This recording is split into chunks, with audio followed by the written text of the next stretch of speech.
Banjir dan longsor melanda Kabupaten Enrekang, Provinsi Sulawesi Selatan pada Jumat 3 April 2024. Banjir dan longsor dipicu hujan dengan intensitas tinggi.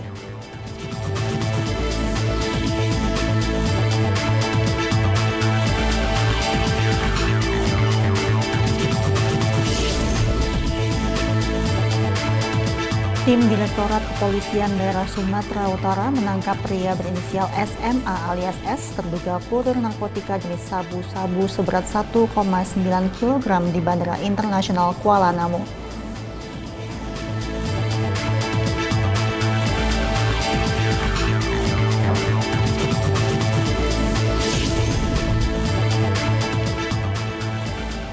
Dalam rangka meningkatkan pelayanan terhadap masyarakat, Satuan Lalu Lintas Polres Muna Polda Sulawesi Tenggara memberikan program pelayanan SIM delivery di wilayah hukum Polres Muna.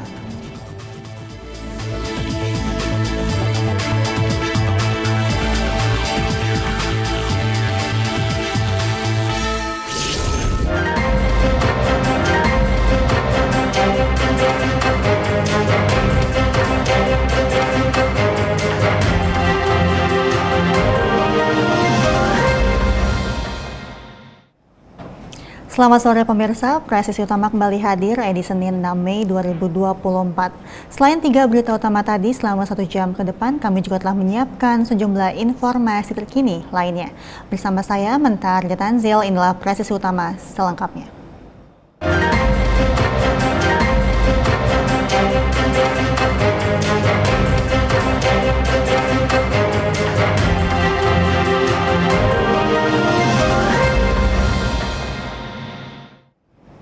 Keinformasi pertama pemirsa, banjir dan longsor melanda Kabupaten Enrekang, Provinsi Sulawesi Selatan pada Jumat 3 April 2024. Banjir dan longsor dipicu hujan dengan intensitas tinggi.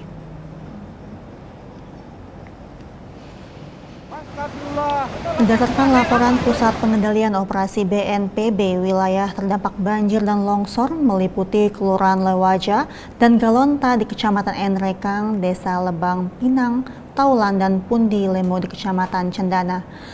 Pasca banjir dan longsor diketahui sebanyak 124 kepala keluarga terdampak, kerugian material 1 unit sarana pendidikan terdampak, 6 unit rumah rusak berat, 118 unit rumah terendam, 26,6 hektar lahan pertanian terdampak, dan 49 ekor ternak terdampak.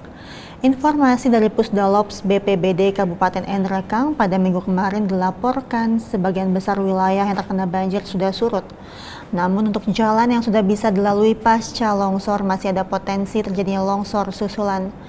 Terdapat 2 dusun terisolir, yaitu Dusun Batu Ciak dan Dusun Palembongan di Desa Bungin, Kecamatan Bungin. Dengan kondisi saat ini jalan masuk tidak bisa terakses karena sulitnya medan serta alat berat tidak bisa masuk. Sementara itu, aliran listrik dan jaringan mati. Penanganan bencana banjir dan longsor, personel BPBD Kabupaten Enrekang melakukan kaji cepat dan berkoordinasi dengan TNI, Polri, Pol PP, Damkar, hingga Kejari. BPBD juga mendirikan posko induk penanggulangan bencana. Bupati Kabupaten Enrekang menetapkan status tanggap darurat bencana banjir bandang, tanah bergeser, amblas dan tanah longsor selama 14 hari terhitung mulai tanggal 3 hingga 17 Mei 2024.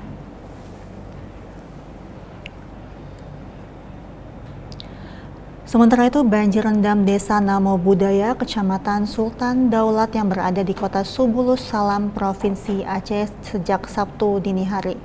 Peristiwa ini terjadi pasca hujan deras melanda wilayah tersebut. Berdasarkan data yang dihimpun oleh Pusat Pengendalian Operasi BNPB, sebanyak 50 kepala keluarga atau sebanyak 200 jiwa yang tinggal di desa tersebut terdampak dan 50 unit rumah warga dilaporkan terendam dengan ketinggian muka air bervariasi berkisar 20 hingga 50 cm. Guna melakukan penanganan darurat, personel Badan Penanggulangan Bencana Daerah Kota Subulus Salam telah berada di lokasi untuk melakukan pendataan dan monitoring dampak banjir. Sementara itu, perakiran cuaca yang dikeluarkan oleh BMKG bagi wilayah kota Subulus Salam untuk Senin 6 Mei 2024 masih berpotensi terjadi hujan ringan hingga sedang. BNPB mengimbau kepada pemerintah daerah dan juga masyarakat yang tinggal di lokasi rawan bencana banjir untuk dapat meningkatkan kesiapsiagaan guna mengantisipasi potensi banjir susulan maupun antisipasi dampak genangan yang belum surut.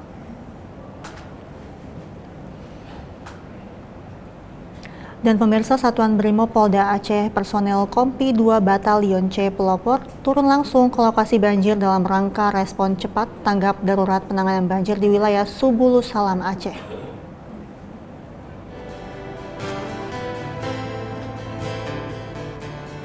Respon cepat tanggap darurat penanganan banjir di wilayah Subulus Salam Aceh ini dipimpin langsung oleh Danki 2 Batalion C Pelopor AKP Jayaputra didampingi Wakil Komandan Kompi yang dilaksanakan di Dusun Rikit, Desa Namo Buaya, Kecamatan Sultan Daulat, Kota Subulus Salam. Curah hujan yang tinggi pada hari Jumat malam menyebabkan debit air sungai Batu-Batu meluap ke ruas jalan lintas nasional Kota Subulus Salam. Komandan Satuan Brimob Polda Aceh Kombes Pol Slamet Taupan melalui Komandan Batalion C Pelopor Kompol Usman mengatakan pihaknya menurunkan tim siaga SAR Brimob untuk mengevakuasi dan membantu masyarakat yang terdampak banjir. Personel juga membantu kendaraan-kendaraan yang terjebak banjir pada saat melewati titik banjir agar tidak terjadi antrian panjang baik roda 2 maupun roda 4.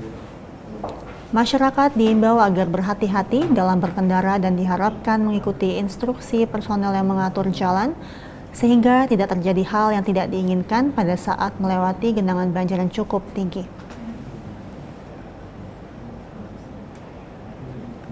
Beralih ke informasi lain, tim Direktorat Kepolisian Daerah Sumatera Utara menangkap pria berinisial SMA alias S yang terduga kurir narkotika jenis sabu-sabu seberat 1,9 kg di Bandara Internasional Kuala Namu, Deli Serdang untuk dibawa ke Kendari, Sulawesi Tenggara.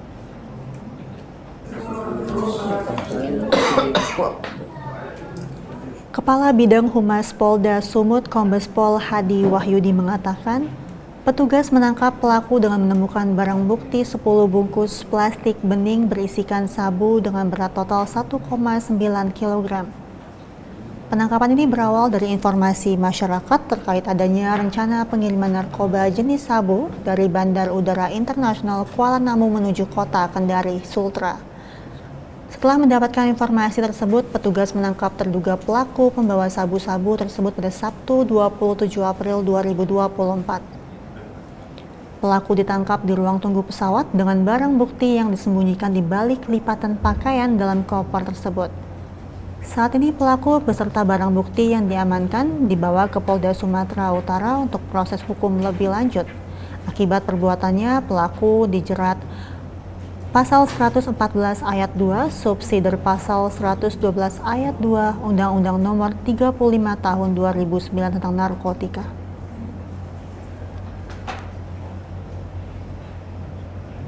Sementara itu, Satuan Reserse Narkoba Polres Pasaman berhasil melakukan penangkapan terhadap seorang pria berinisial WS alias Iwil dalam kasus penyalahgunaan narkotika golongan 1 khususnya ganja.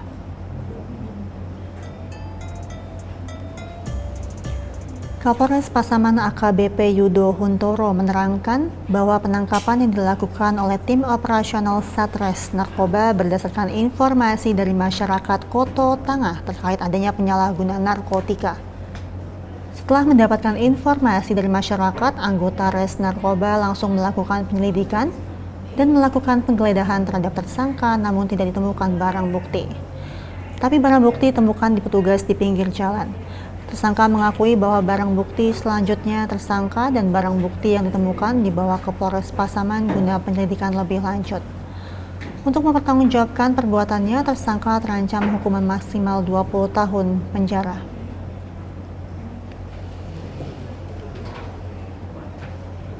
Informasi lainnya, pemirsa, polisi menetapkan taruna tingkat 2 Sekolah Tinggi Ilmu Pelayaran STIP berinisial TRS sebagai tersangka penganiayaan yang menyebabkan Putu Satria Ananta Rustika meninggal dunia.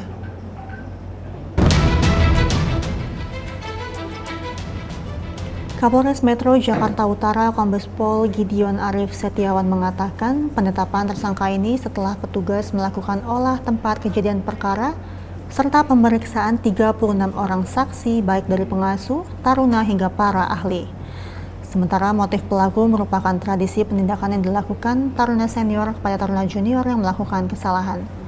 Sebelumnya, seorang taruna tingkat 1 STIP Marunda, Jakarta Utara tewas setelah menerima aksi kekerasan dari seniornya yang berlokasi di kamar mandi kampus tersebut. Pengungkapan kasus ini dilakukan setelah adanya laporan dari keluarga korban yang melapor ke Polres Metro Jakarta Utara. Akibat perbuatannya, tersangka TRS dijerat dengan ancaman hukuman 15 tahun penjara. Setelah 1 kali 24 jam Polres Metro Jakarta Utara dan kami menyimpulkan bahwa korban bersama 4 rekannya ada penindakan terhadap junior karena dilihat ada yang salah menurut persepsinya senior. Dia masuk kelas menggunakan baju olahraga. Nah, korban ini adalah korban yang mendapatkan pemukulan pertama dan yang 4 belum sempat. Dilakukan pemukulan di bagian ulu hati sebanyak 5 kali. Berdasarkan keterangan saksi, tidak berapa lama si korban dipukuli maka hilang kesadaran, lalu pingsan dan jatuh. Kemudian dilakukan upaya penyelamatan dengan cara memasukkan tangan di mulut untuk menarik lidahnya. Tapi justru itu kemudian yang menutup saluran pernafasan sehingga korban meninggal dunia. Pasalnya 338 junto atau subsidiar 351 ayat 3. Ancaman hukumannya 15 tahun penjara. Kami mengucapkan bela sungkawa sedalam-dalamnya kepada keluarga korban, keluarga besar Putu Satria Ananta Rustika. Kemudian besok mungkin akan dibawa ke Bali untuk korban. Sementara itu, pemirsa, personel Polres Klungkung mengamankan kedatangan jenazah Putu Satria Ananta Rustika di ruang jenazah Rumah Sakit Umum Kabupaten Klungkung pada Minggu lalu. Kedatangan jenazah disambut pihak keluarga dengan penuh isak tangis dan rasa duka yang mendalam.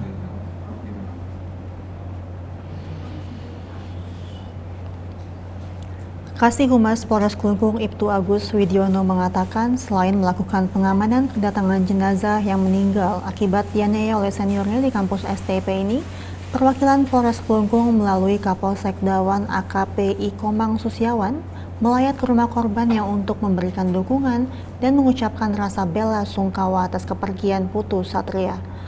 Sementara itu, paman korban Nyoman Budiarta mengatakan prosesi ngaben sebagai upacara penghormatan terakhir untuk Satria akan dilaksanakan pada Jumat mendatang. Saat ini jenazah Satria dititipkan sementara di rumah sakit sebelum dibawa ke kediamannya di Banjar Bandung, Desa Gunaksa, Kecamatan Dawan, Klungkung.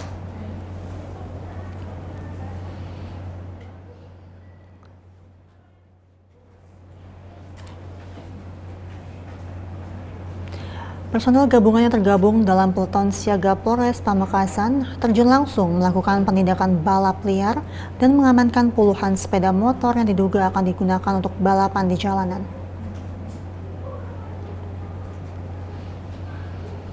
Peleton siaga tersebut melibatkan seluruh fungsi kepolisian mulai Satuan Lalu Lintas, Satreskrim, Satintelkam, dan Sabara, serta didukung personel POM TNI yang terjun ke sejumlah titik di Pamekasan.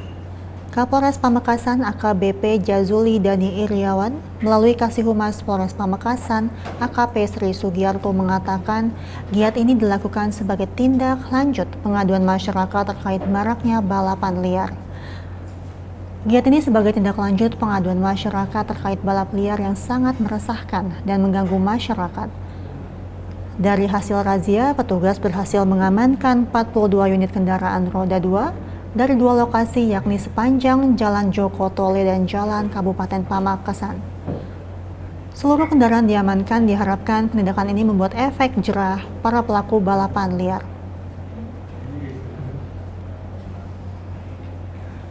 Pemirsa, kami akan segera kembali usai jeda berikut ini.